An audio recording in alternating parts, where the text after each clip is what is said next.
성경 말씀 아가서 2장 말씀입니다. 구약성경 961페이지 아가서 2장 8절에서 14절 말씀. 아가서 2장 8절에서 14절까지 교독하고 14절은 같이 읽겠습니다. 내 사랑하는 자의 목소리로구나. 보라, 그가 산에서 달리고 작은 산을 빨리 넘어오는구나.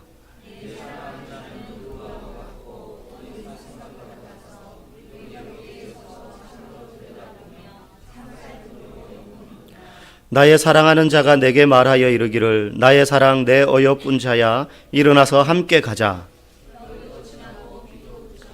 지면에는 꽃이 피고 새가 노래할 때가 이르렀는데 비둘기의 소리가 우리 땅에 들리는구나.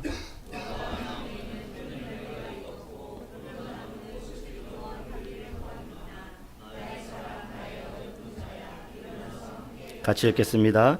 바위 틈 낭떠러지 은밀한 곳에 있는 나의 비둘기야, 내가 네 얼굴을 보게 하라. 네 소리를 듣게 하라. 네 소리는 부드럽고 네 얼굴은 아름답구나. 아멘. 아프리카에 의료 봉사 활동을 가셨던 한 의사 선생님의 이야기입니다. 어느 날 그 조그마한 부족 마을에서 이분이 의료 봉사 활동을 개인적으로 하고 있었는데, 어느 날 외국에 유학을 갔던 그 마을의 추장의 아들이 돌아온 겁니다. 그 마을 역사상 처음으로 외국에 공부하러 간 사람인 거예요. 그래서 그 아들이 돌아왔는데 온 동네에 그냥 사람들이 그 사람을 주목해 보는 거죠. 젊고 영어도 유창합니다. 그냥 부족 언어만 다 할 줄 아는데 이 사람은 영어도 유창하게 하고 한마디로 그 마을의 최고 엘리트가 이제 된 거예요. 그런데 이제 20대 초반에 딱 외국에 갔다가 왔는데 그 마을 사람들이 초미의 관심사가 생겼습니다. 과연 이 추장의 아들이 어떤 여인과 결혼을 할까 했습니다. 어떤 여인과? 분명히 자기 부족 내에서 결혼을 해야 됩니다. 누구에게 과연 청혼을 할 것이냐? 전통에 따라 남자는 결혼을 하고자 하는 여자가 있는 집에 암소를 2-3마리를 끌고 가야 돼요. 그게 이제 청혼하러 갈 때 승낙받는 예물인 겁니다. 보통은 1마리, 2마리를 끌고 가는데 3마리면은 대박인 겁니다. 그 집은.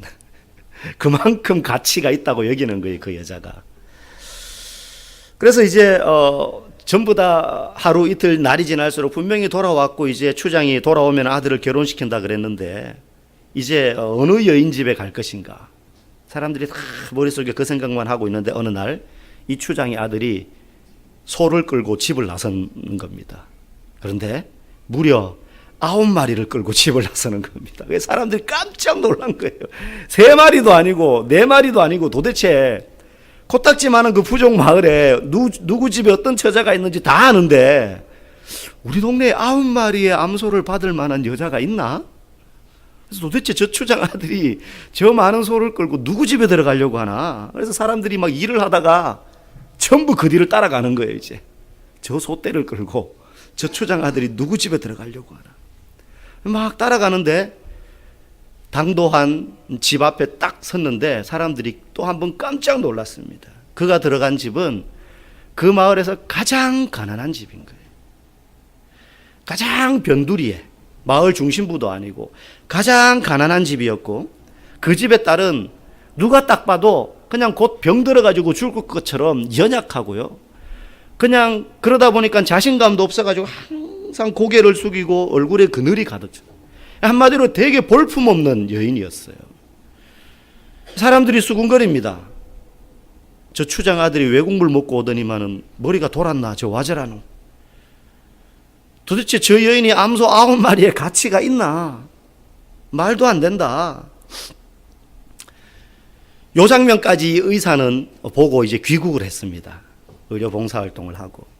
그 뒤에 어떻게 됐는지 모르다가 이제 몇 년 시간이 흐르고 난 다음에 그 마을에 다시 가게 되었어요. 그래서 이 의사가 그 마을에 딱 갔는데 보니까 이제 그 아들이 추장이 되어 있는 겁니다. 이제 그래서 이제 그 추장이 된 아들하고 만나가지고 그동안의 이야기를 다 하는데, 이제 그 추장의 아내가, 그 볼품없던 아내가 뭐 음식을 딱 차려가지고 들고 오는데 이 의사가 깜짝 놀란 거예요. 그 몇 년 전만 해도 그렇게 병약해 보이고 얼굴에 수심이 가득 차고 자신감이 없고 누가 봐도 볼품없어 보이던 그 여인이 너무 당당한 모습인 거예요. 딱 봐도 자신감이 막 넘쳐 흐르고요. 또 영어를 너무 유창하게 하는 거예요, 이 아내가. 그래서 의사가 물었습니다. 아니, 그동안 도대체 무슨 일이 있었습니까? 추장아들이 이렇게 대답을 했다고 합니다.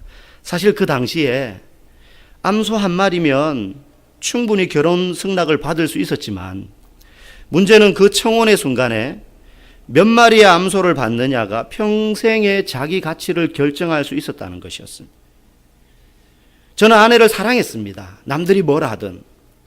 저는 제 아내가 평생 자신의 가치를 암소 한 마리 값에 한정하고 사는 것을 원치 않았습니다.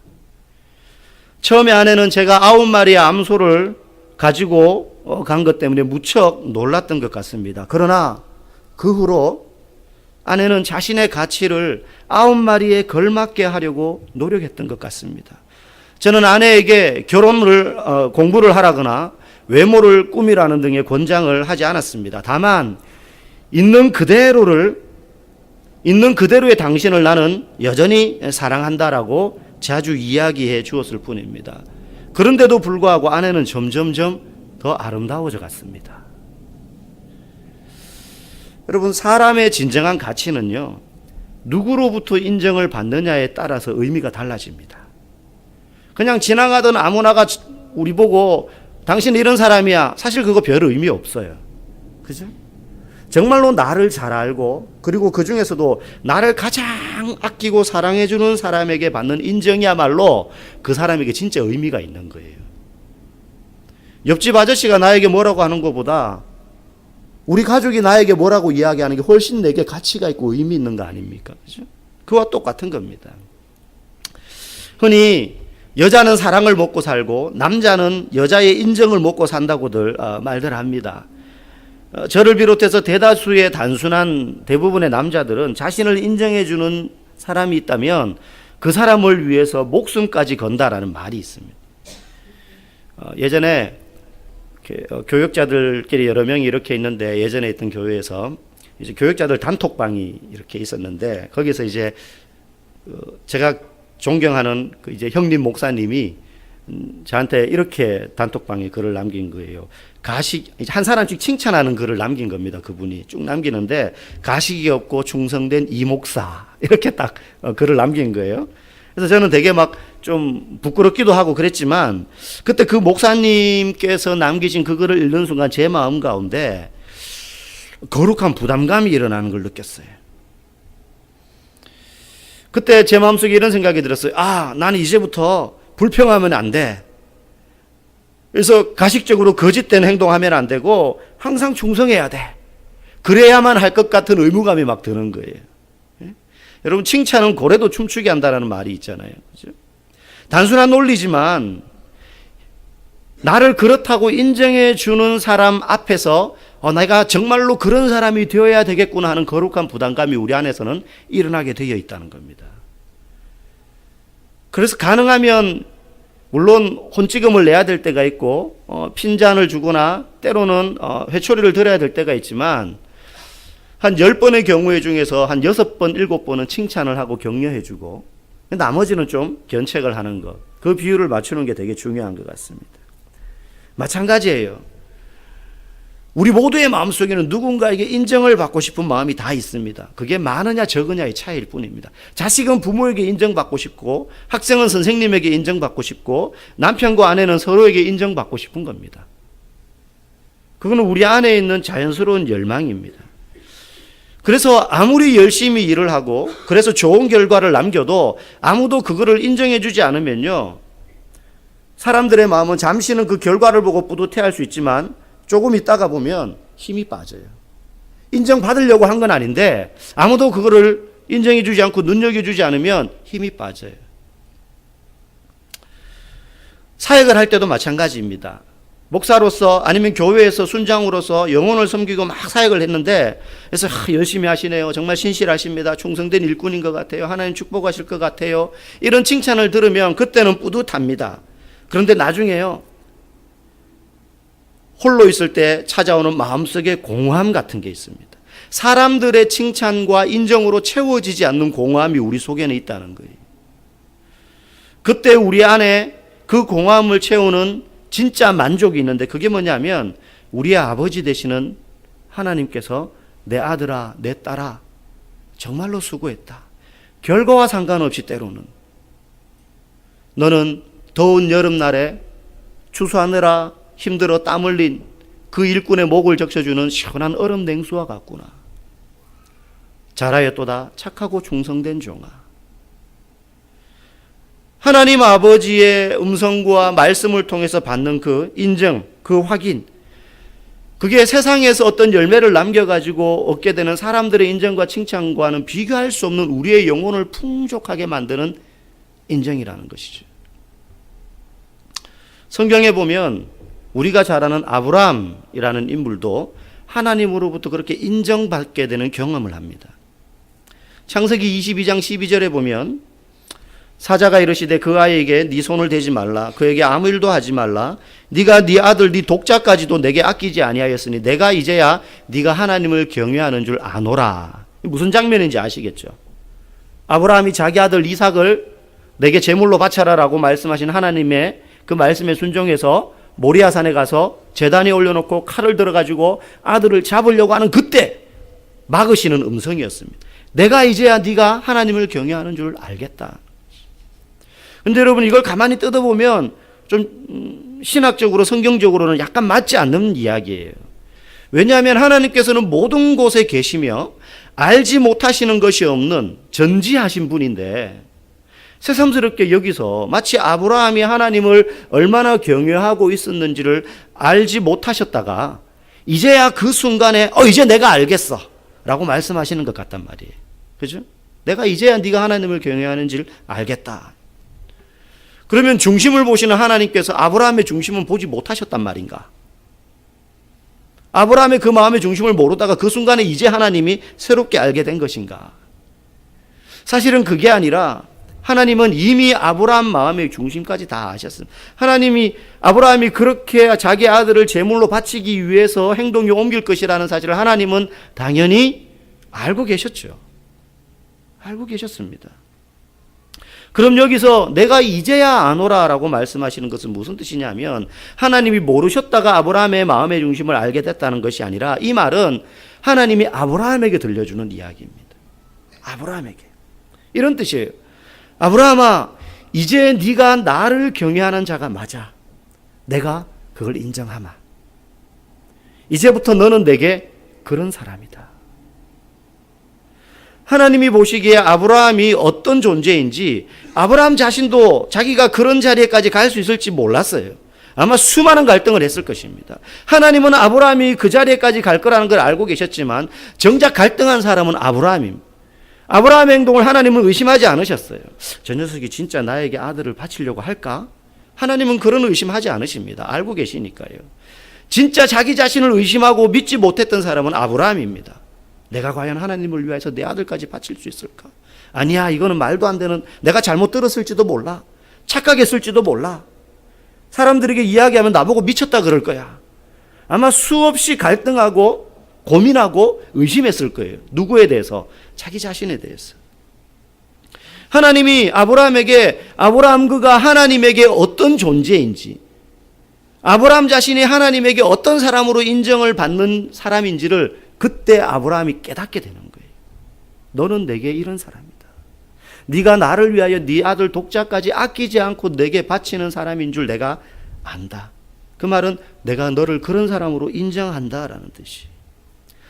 처음에 하나님께서 아브라함에게 나타나셨을 때는 하나님이 먼저 내가 어떤 이인지, 내가 어떤 하나님인지를 아브라함에게 가르쳐 주셨어요. 하나님이 아브라함에게 드러내신 자기의 모습은 약속을 하면 반드시 지키는 분이다라는 거였어요. 하나님이라는 이름 자체가 성취하시는 분이세요. 그리고 그걸 백세에 주신 이삭이라는 아들을 통해서 증명하셨어요. 나는 약속을 하면 반드시 성취하는 존재다. 그리고 이제는 아브라함에게, 아브라함 자신도 잘 모르고 있는 그의 가치, 어느 정도의 가치냐? 내가 인정하는 사람이야. 너는 내가 인정한다는 거예요. 이삭을 제물로 바치는 시험을 통해서 아브라함은 하나님께서 나를 어떤 사람으로 생각하시는지를 알게 된 거예요. 나는 하나님의 인정을 받았구나. 여러분, 이게 신앙생활을 하는 성도에게 있어서 너무 중요합니다. 내가 어떤 사람인지는요, 나를 가장 잘 알고 나를 가장 사랑하는 사람에게 평가를 받을 때에 나에 대한 정체성이 생기는 거예요. 내가 내 정체성을 정하는 게 아닙니다. 여러분, 자기 자신에 대해서 만족하는 사람 별로 없습니다. 항상 나는 이게 부족하고 나는 이랬으면 좋겠고 이게 더 나았으면 좋겠고 이런 불만을 가지고 다 삽니다. 나는 좀 더 잘생겼으면 좋겠고 조금 더 예뻤으면 좋겠고 좀 더 키가 컸으면 좋겠고 좀 더 머리가 좋았으면 좋겠고 뭐 이런 불만을 다 가지고 사는데, 그런 것과 상관없이 나를 사랑하시는 그분이 나를 향하여서 어떻게 인정해 주느냐, 그게 나의 가치를 결정짓는다는 말이에요. 오늘 우리가 읽은 이 아가서라는 본문은 몇 장 되지 않는 짧은 본문이지만 신랑 되신 예수님께서 신부 되신 성도와 교회를 향하여 어떻게 평가하고 어떻게 부르며 어떻게 바라보고 있는지를 이 사랑하는 남자와 여자의 관계에서 있는 아름다운 사랑의 이 멜로디를 통해서 드러내주고 있는 본문입니다. 오늘 본문에 사랑하는 여인을 향하여서 남자가 이렇게 부릅니다. 나의 사랑, 나의 어여쁜 자야. 여러분, 혹시 남편분들 아내들한테 그렇게 불러보신 적 있으세요? 그랬던 것 같긴 한데 내가 이 여자한테 했던 건지 딴 여자한테 했던 건지 헷갈리면 큰일 납니다. 분명히 한 것 같긴 한데 이런 고백을 누구에게 했는지 헷갈리면 안 돼요. 이거 가지고 또 명절 때 가정에 피바람이 불면 안 됩니다. 누구야 이러면. 여러분, 그런데 그거 아세요? 사실 우리를 주님이 그렇게 부르실 만큼 어여쁘지 않아요. 굳이 남과 비교하지 않아도 됩니다. 그냥 자신의 젊은 시절과 한번 비교해 보십시오. 여기 다양한 연령층들이 계시지만 젊은 시절을 회상하면 예쁘고 잘생기기는 그때가 훨씬 낫습니다. 당연히. 그죠? 그때가 훨씬 나아요. 요즘 중학생들 보면, 저희 딸도 중학생이지만 아들도, 특히 여자애들 보면 중학생만 되면 얼굴에 얼마나 찍어 바르는지, 그냥 막 어른 흉내를 얼마나 내고 다니는지 몰라요. 그림 그릴 때 쓰는 것만 저는 파레트인 줄 알았는데 12색 파레트가 있더라고요. 보니까 저는 그게 몰랐는데 애가 막 설명을 해. 한번 사줘 봤어요. 그거를 막 찍었다 지웠다 찍었다 지웠다. 뭐 저애만 그런 건 아니겠죠. 딸을 자식으로 둔 부모들 다 그럴 겁니다. 그런 모습을 보고 어른들은 그런 이야기 합니다. 야, 너네 때는 아무것도 안 발라도 그냥 예뻐. 여러분, 그렇지 않습니까? 그죠? 그냥 맨 얼굴에 뭐 좀 여드름 좀 나고 해도 그냥 젊다는 거 하나만으로 15, 16, 17 막 그냥 그것만으로도 가슴 설레고 그냥 예쁘잖아요. 그죠? 여러분, 그렇지 않아요. 아마 지금 여기 있는 우리 중고등학생들은 전혀 그 말이 공감이 안 갈 거예요. 지금 아마. 제가 예언을 합니다. 10년만 지나 보세요. 여러분이 20대가 되면 10대 아이들 보고 아마 그런 마음이 들 거예요. 저 때가 좋았다. 빛이 바짝바짝 나고 그러잖아요. 막. 맨 얼굴로도 그렇게 예쁜데 뭘 그렇게 찍어 바르냐? 왜 그 광채를 가리냐 이거죠. 다 커버가 돼요. 그때는 젊다는 것만으로도. 그런데 부모님들은 아시잖아요. 세월 앞에 장사 없다고. 그죠? 나이 들면 주름이 생기고 피부도 처지고 버짐도 생기고, 그러니까 그거 가리려고 찍어 바르는데 화장으로는 안 돼요. 거의 변장 수준으로 막 이렇게 그냥 다 발라야 됩니다. 그런데도 그게 커버가 안 될 때 막 우울해집니다. 제가 여자는 아니지만 여자들 마음이 그런 것 같아요. 그래서 제가 깨달은 진리가 있어요. 자세히 보면 우리 주변에 100m 미인이 수두룩하다는 거예요. 100m 떨어져서 보면 분명히 미인인데 가까이 가서 보면 그 얼굴이 아니에요. 저희 아내도 참 청순했거든요.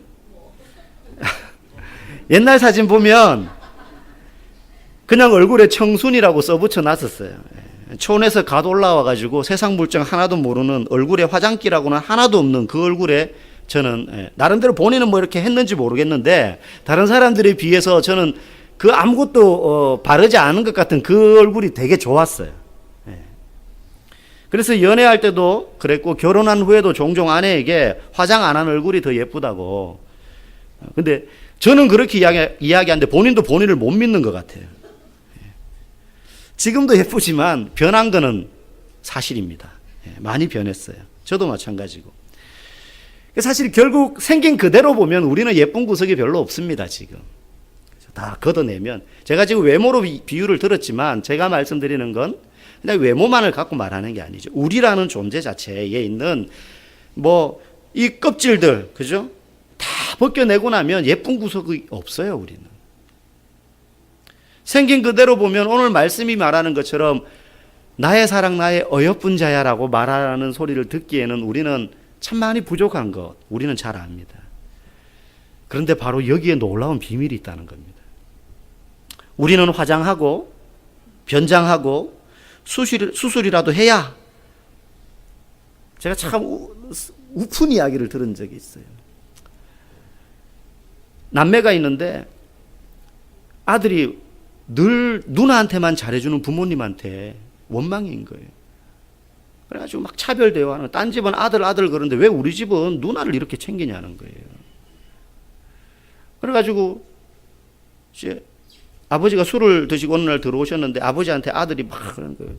아, 누나 이번에 또 쌍꺼풀 수술 해줬다며. 저번에는 코 수술 해주더니만 이번엔 또 왜 또 쌍꺼풀 수술까지 해주냐고. 나도 저기 외국 좀 다녀오게 돈 좀 주라고 막 그러니까는 막 쏟아붓는 거예요. 그동안의 서름을. 누나는 여기다 뭐 붙이고 있고 이제 수술해가지고.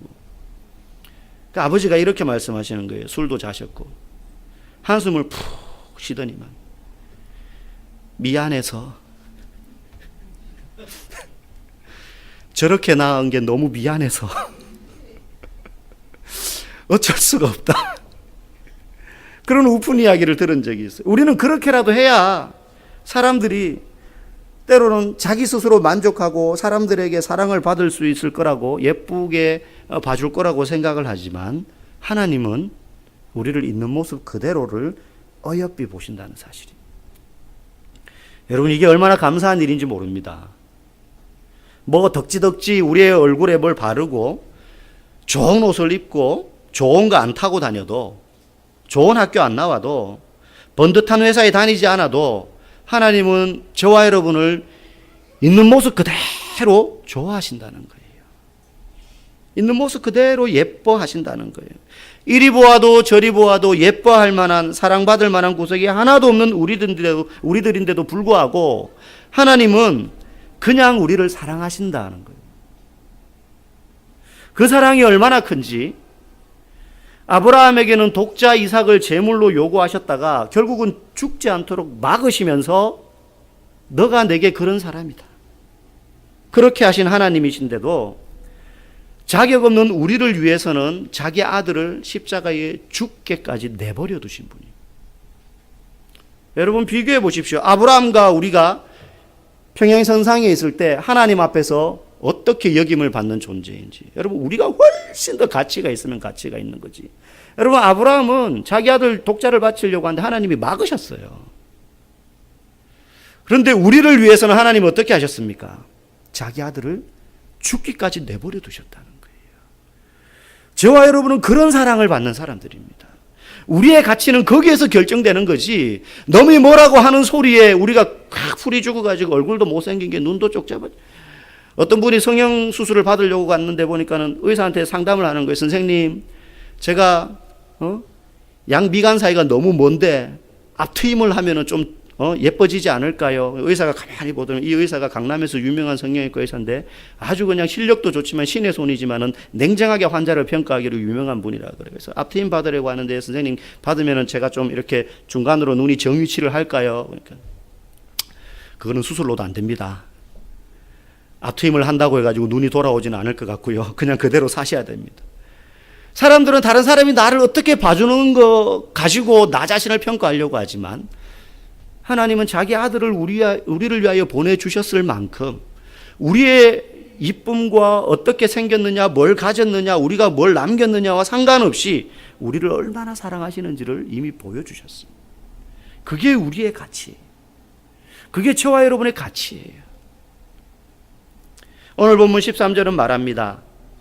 이 멋진 신랑이 다른 사람의 눈에는 어떻게 보일지라도, 다른 사람 눈에는 도대체 저 여인이 암소 9마리의 가치가 있는 여인이냐, 저 신랑이 지금 제정신이 아닌 거 아니냐, 도대체 말이 안 된다, 그렇게 수군거렸을지 모르나 그 신랑은 아내를 사랑하기에 결코 자기 아내가 암소 한두 마리의 가치로 자신을 규정하고 살기를 원하지 않았고, 그래서 자기가 가지고 있는 모든 걸 동원해 가지고 그 아내에게 청혼하러 가는데, 오늘 이 신랑이 아내에게 이렇게 말합니다. 나의 어여쁜 자야, 일어나서 함께 가자. 주님께서 저와 여러분에게 아무리 힘겹고 아무리 어려운 일이 많은 삶의 길을 걸어간다 할지라도 우리를 향하여서 나의 어여쁜 자야, 일어나서 나와 함께 가자꾸나. 이것보다 우리에게 더 큰 힘이 되는 것이 없는 줄 믿습니다. 어두운 시골 밤길을 걸어가 본 경험이 있으시죠? 혼자 걸어가면 무섭지만 옆에 어린 아이라도 손을 잡고 가면 덜 무섭습니다. 이 아이가 나를 의지하는 것 같지만 나도 사실 이 아이를 의지하는 거예요. 그것과 비교할 수 없이 든든하고 멋진 신랑 되신 예수님이 우리를 향하여서 어여쁜 자야, 나의 사랑하는 신부야, 나와 함께 가자라고 말씀하십니다. 이것이 주님이 우리를 바라보시면서 하신 인정입니다. 우리의 모습이 어떠하든지 우리를 어여쁘다 하시고 사랑하시는 주님과 동행하기를 소원합니다. 내가 지금 나이가 들어서 힘도 없어요. 그러다 보니 여기저기 아파요. 뭘 해보려고 하는데도 자꾸 잘 안 돼요. 젊었을 때 잘 나갈 때는 그렇게 사람들이 나를 좋아해 주다가 이제 힘없고 병들고 나니까 잊혀져서 사람들이 나를 찾지 않아요. 여러분, 그게 우리의 가치가 아닙니다. 세상이 어떻게 변하더라도, 우리가 어떻게 바뀌더라도 변함없이 우리를 사랑하시는 신랑 되신 예수님이 우리를 향하여서 사랑하는 자야, 어여쁜 자야라고 말씀하시는 그 인정에 우리가 날마다 당당하게 주님과 함께 동행하며 살아갈 수 있기를 주의 이름으로 간절히 축복합니다. 함께 우리 찬양하기를 원합니다.